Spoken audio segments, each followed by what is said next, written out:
Hello hi सांग मैंने आपण मानक मोर ब्लॉग को स्वागत करुच्ची। तो आज सकाल सकाल गोटे पार्सल आसाला मोर फ्लिपकार्ट बस सेटा ओपन करके देखुली। एक्चुअली मोटे लापी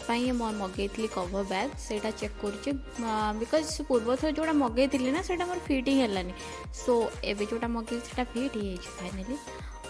जा हो एक्चुअली मत एक्सचेंज कर पुणी माने बहुत विरक्ति लगे से सब कम मत जा हो फिट हो जाए। एंड ता सहित गोटे छोट बैगटे देपर मु बसिकी एक्चुअली भोक लगी तो पानी पीदेली सफिसीयंट पानी पीकी बिस्कुट खाईदेली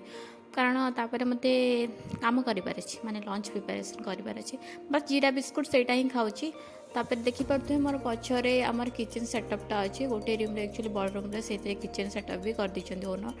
बस से रंधा एपट सैड्रे शोवा बस यहाँ आपन को देखी एमती हाथ ठारिकी चलतु आमर लंच प्रिपेरेसन स्टार्ट करदे। तो भात बसई देती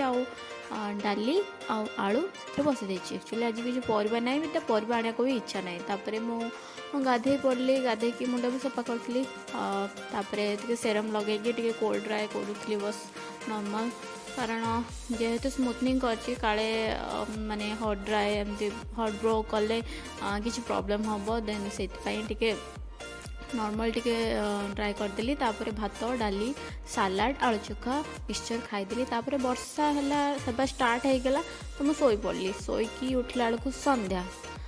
तो मत बहुत ही टायर्ड फिल होता एत टाइम शोईगली जे कहवा कथा नहीं तापर टिके जाइए तौक चाह पीदेली